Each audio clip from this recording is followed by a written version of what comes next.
नमस्कार दोस्तों, आज मैं बात करने वाला हूँ नीति आयोग की रिपोर्ट के बारे में, जो अभी हाल फिलहाल में 6 मई 2026 को पब्लिश किया गया है और जो उसका टाइटल है वो school education system in India पे temporal analysis and policy road map for quality enhancement. और ये जो रिपोर्ट है वो डेटा के साथ पिछले 10 साल का 2014-15, 2024-25 ये 10 साल का जो रिपोर्ट है इसको पब्लिश किया है और एजुकेशन सिस्टम के बारे में जो भी बातें हैं वो सब इस रिपोर्ट में बताया गया है। और ये लगभग 232 या 33 पेज का रिपोर्ट है। उसमें क्या क्या डेवलपमेंट हुआ है खास करके एजुकेशन सिस्टम में और क्या क्या और रिक्वायर्ड है उसके बारे में बताया गया है। तो आज मैं उसी के बारे में बात करूंगा और जानना बहुत ज़रूरी है, क्योंकि आपको पता ही है कि एजुकेशन सिस्टम जो है वो बैकबोन होता है। ये मैं सिर्फ अच्छा लगे इसलिए नहीं बोल रहा हूँ, बहुत ज़रूरी भी है जानना कि हमारा एजुकेशन सिस्टम है कैसा। और आप जो इतना एज ए टैक्स पेयर जो पैसा देते हो आप, चाहे वो किसी भी तरीके से डायरेक्ट हो या इनडायरेक्ट टैक्स हो, इसके ज़रिए सरकार तक पहुँचता है, तो वो आखिर शिक्षा में सुधार के लिए क्या क्या कुछ कर रही है, क्या क्या सुविधा मिल रहा है, इस सब को जानना भी बहुत ज़रूरी होता है।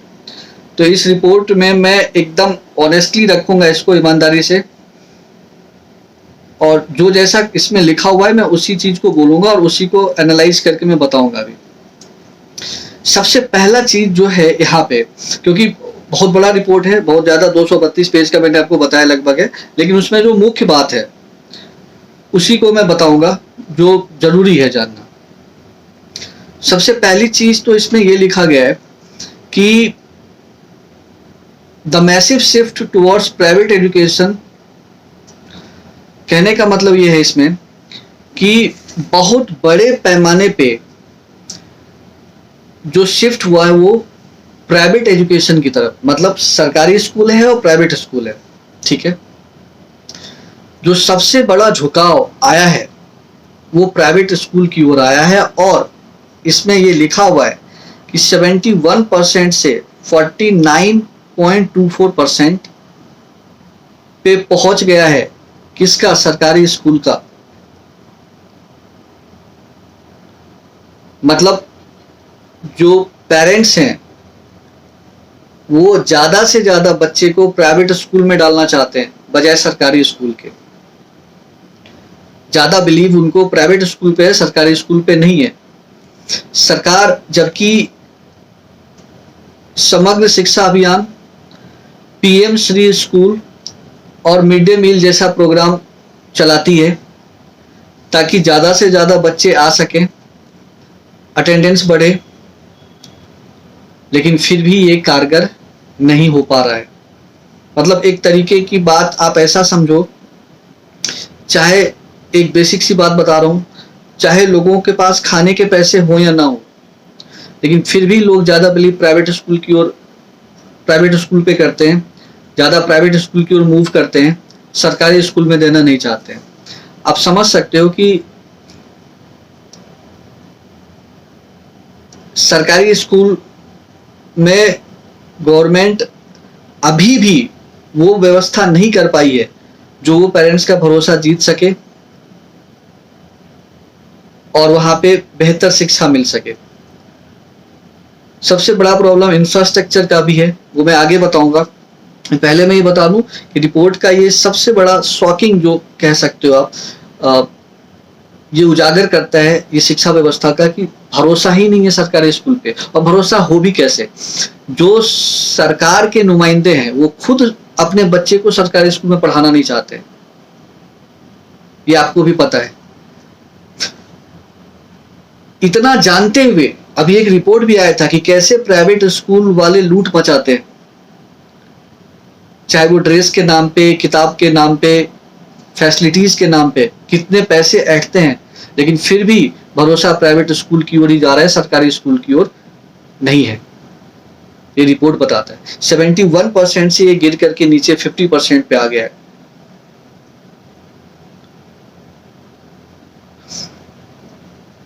सोचो कैसा ये एक तरीके का ये दुर्भाग्य है कि आप जो पेरेंट्स हैं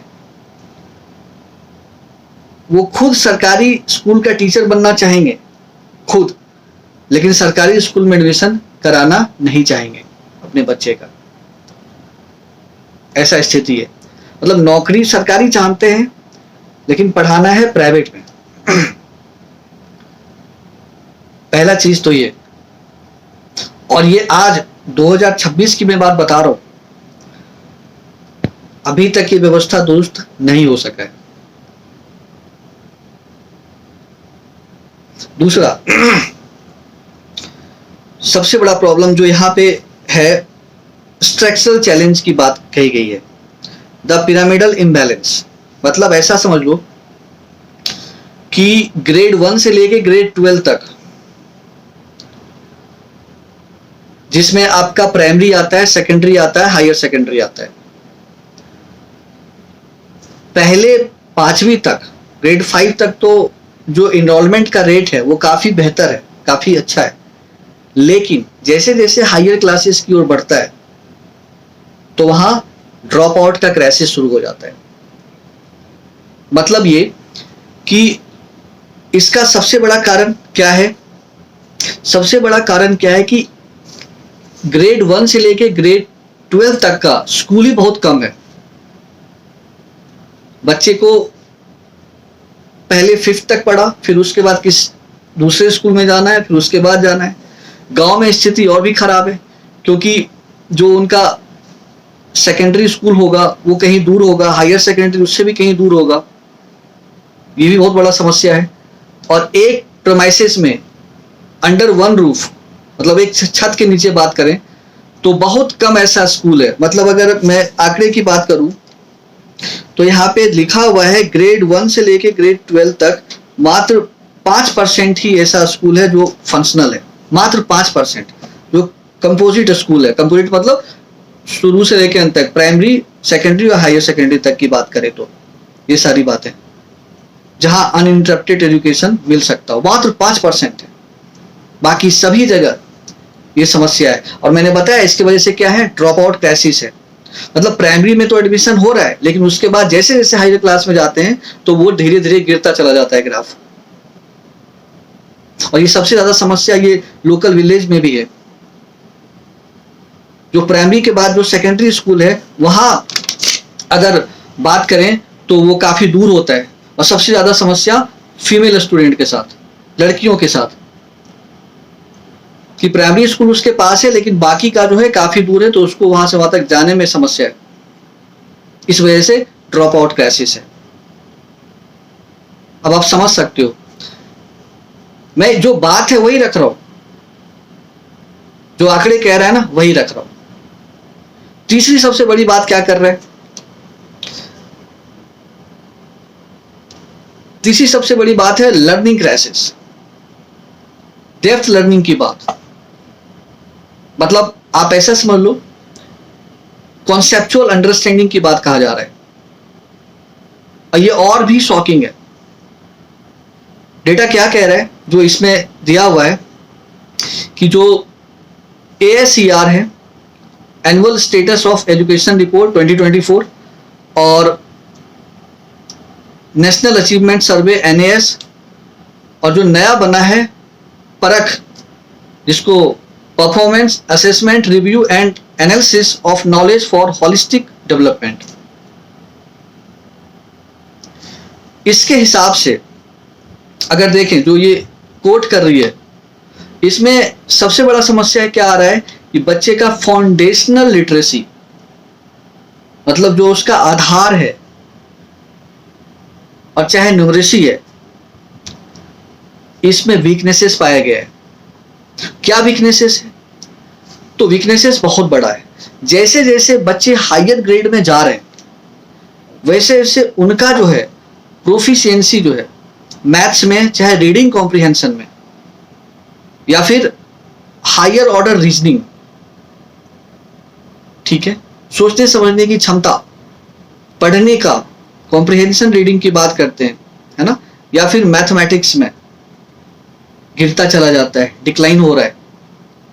मतलब ऐसा समझ लो कि बच्चा 9th वाला 5th 6th का ठीक से कॉम्प्रिहेंशन रीडिंग रीड नहीं कर पा रहा है, उसकी एबिलिटी नहीं है। 8th क्लास का बच्चा ठीक से डिवीजन नहीं कर पा रहा है, फ्रैक्शनल प्रॉब्लम सॉल्व नहीं कर पा रहा है, थिंकिंग एबिलिटी डिक्लाइन हो रहा है, सोचने समझने की क्षमता उसको उस तरीके से डेवलप नहीं हो पा रहा है, ये उजागर हो रहा है। ये कितना बड़ा समस्या है आप समझ सकते हो। कोई बच्चा 9th में जाने के बाद वो 6-7 के का टेक्स्ट बुक नहीं पढ़ पा रहा है, रीडिंग नहीं दे पा रहा है, सही से हिंदी और इंग्लिश का रीडिंग नहीं दे पा रहा है। और यहाँ पे प्राइवेट गवर्नमेंट सब एक ही पेज पे आ जाते हैं। प्राइवेट स्कूल का फैसिलिटी अच्छा है लेकिन बच्चे इंग्लिश बन के रह जाते हैं, ना तो हिंदी ना इंग्लिश अच्छे से आता है उनको। ये बहुत बड़ी समस्या है। अब आप सोच सकते हो जैसे जैसे बच्चे हायर ग्रेड में जा रहे हैं उनका जो थिंकिंग एबिलिटी है, जो कॉन्सेप्चुअल अंडरस्टैंडिंग है, वो डिक्लाइन हो रहा है। इससे होगा क्या, जैसे जैसे अच्छा इसमें वो प्रमोट तो हो रहे हैं और ये एक देश के लिए भी बोझ बन जाता है आगे जाने के बाद, क्योंकि आपके पास डिग्री तो है लेकिन आता जाता कुछ नहीं है, तो वहां पे पढ़ा लिखा अनपढ़ सब एक जैसा ही है। अच्छा इसमें ये चीजें और भी है कि जो ये इसका फैक्टर क्या क्या है, जो मैंने अभी आपको बताया कि जो वीकनेस है foundational literacy and numeracy literacy में जो भी जो वीकनेसेस है जो है उसका कारण क्या क्या है, प्रमुख कारण क्या क्या है, जो फैक्टर है वो क्या क्या है। तो रोट लर्निंग का मतलब होता है रट्टा, बजाय कॉन्सेप्चुअल अंडरस्टैंडिंग का उसको रोट लर्निंग पे ज्यादा फोकस कराया जा रहा है कि चीजों को रट लेना है, याद कर लेना है। उसके बाद टीचर शॉर्टेज, शिक्षकों की कमी। 1 लाख स्कूल ऐसा है जहां यह समस्या है, बहुत बड़ी समस्या है।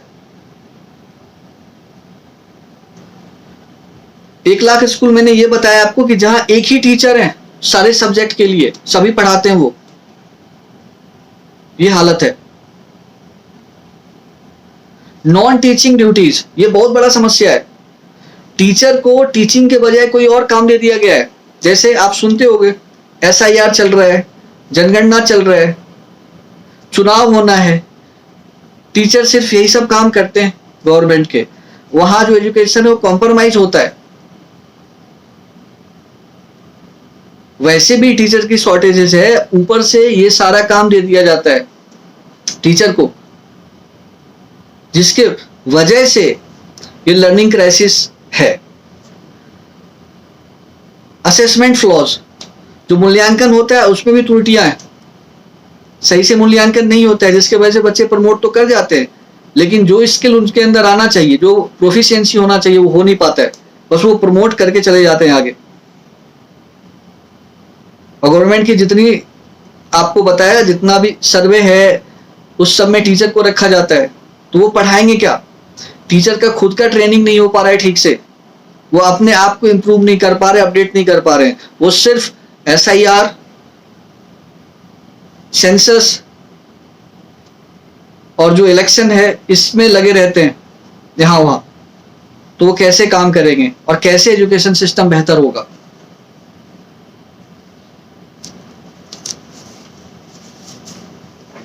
उसके बाद जो चीजें हैं और भी, और जैसे 10 में से 4 बच्चा 10 में से 4 बच्चा हायर एजुकेशन की ओर बढ़ता है, जैसे हायर सेकेंडरी एजुकेशन की ओर, तो 10 में से 4 बच्चे ड्रॉप आउट ले लेते हैं, सिस्टम से बाहर हो गए।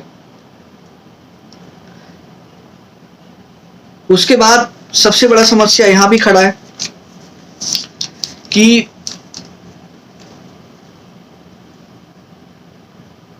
जो 1 से 12 तक, ग्रेड 1 to 12,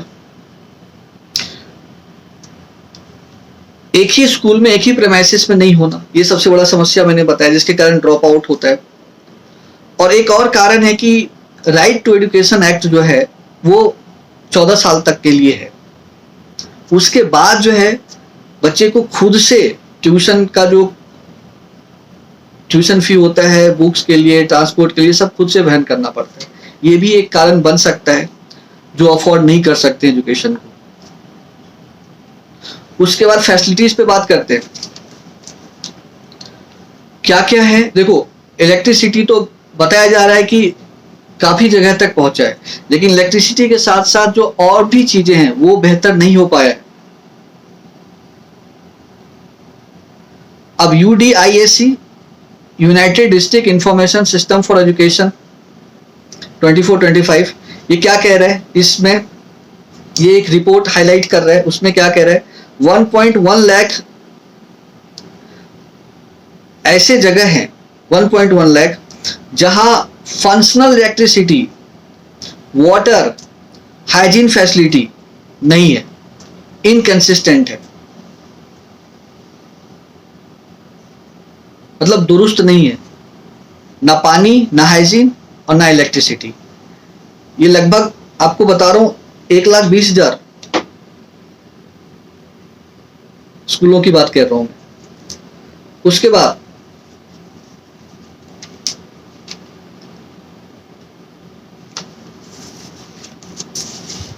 14,000 या 15,000 स्कूल ऐसे हैं जहां पे वाटर सोर्सेस का क्राइसिस है, मतलब वहां पे वाटर सोर्सेस सही से नहीं पहुंच पा रहा है। लगभग 60,000 ऐसे स्कूल हैं जहां पे हैंड वॉश फैसिलिटी, मतलब हाथ धोने के लिए, सैनिटाइज करने के लिए कुछ नहीं है, तो वहां पे क्या, वहां कॉम्प्रोमाइज हो रहा है हेल्थ और हाइजीन।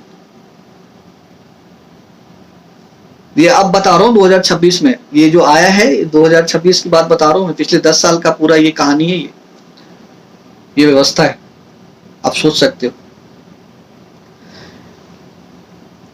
इंटरनेट काफी जगह तक पहुंचा है, लेकिन अभी भी 50% ऐसे गवर्नमेंट सेकेंडरी स्कूल है जहां पे साइंस लैब नहीं है। आप सोच सकते हो कि इस समय भी ये व्यवस्था है, hygiene, water, electricity, drop out का क्राइसिस, ये मैं बता रहा हूं, एजुकेशन सिस्टम की बात कर रहा हूं, गवर्नमेंट में सरकारी स्कूल की बात बता रहा हूं। टीचर को लेकर के मैंने आपको बताया कि टीचर का शॉर्टेजेस है,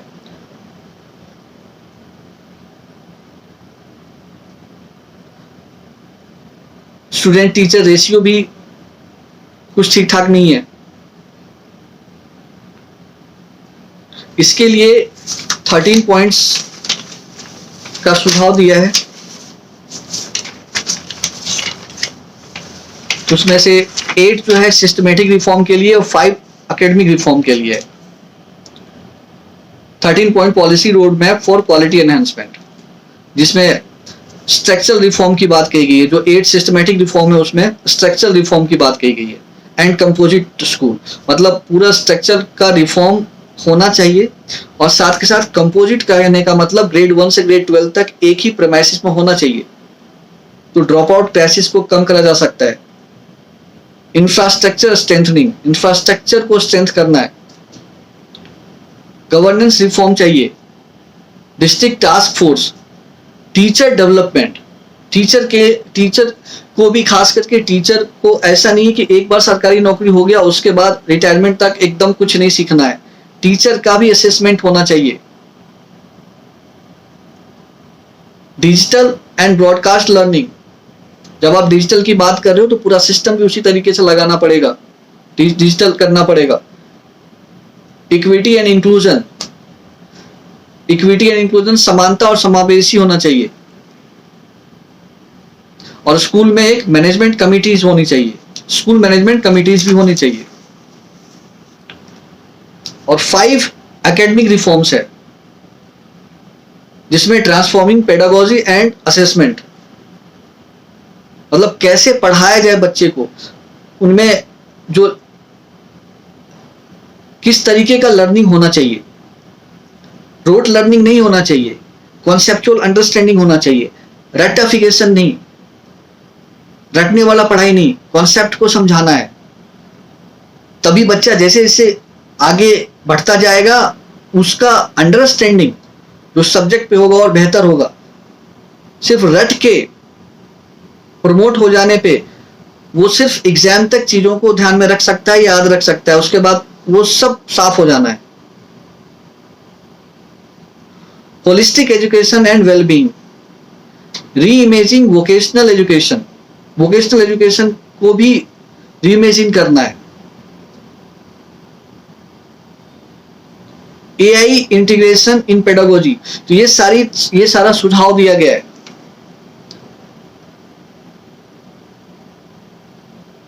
तो फाउंडेशनल चीजों को मजबूत करना होगा, और सबसे बड़ा चीज एक ट्रस्ट जो नहीं है सरकारी स्कूल के प्रति पेरेंट्स का।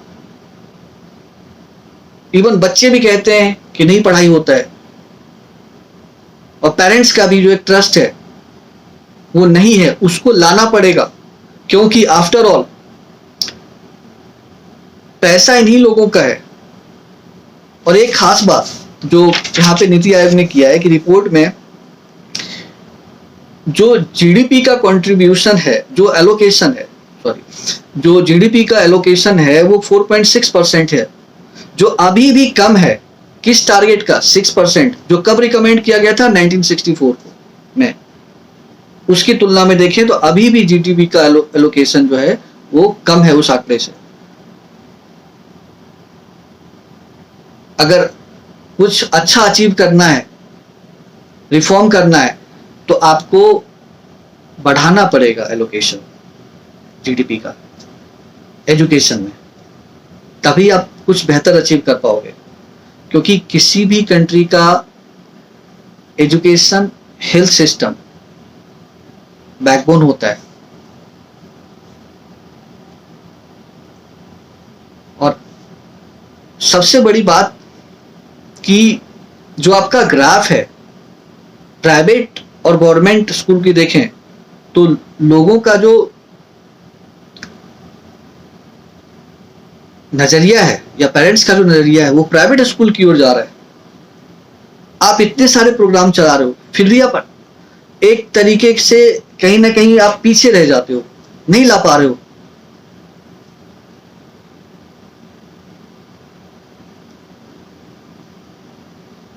बाकी सारी बातें सही है, लेकिन ये बहुत ही बेसिक है। और ये जो रिपोर्ट है एक तरीके से देखा जाए तो आई ओपनिंग का काम कर रहा है। और कुछ दिन पहले ही सरकार के द्वारा ही जारी किया गया था कि कैसे प्राइवेट स्कूल की मनमानी चलती है। क्यों नहीं चले, क्यों नहीं चलेगा? जब आप सरकारी को दुरुस्त नहीं करोगे तो प्राइवेट अपना मनमानी करेगी। सरकारी स्कूल को आप दुरुस्त करोगे, प्राइवेट मनमानी करना बंद कर देगी।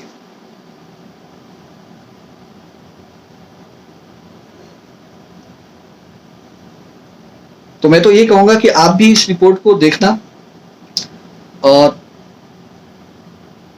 मैंने जो इस रिपोर्ट में था कुछ एक बात मैंने आपको बताया, और इसको आप पॉलिटिकली होकर के मत देखना और कुछ उल्टा सीधा कमेंट में मत लिखना। धन्यवाद।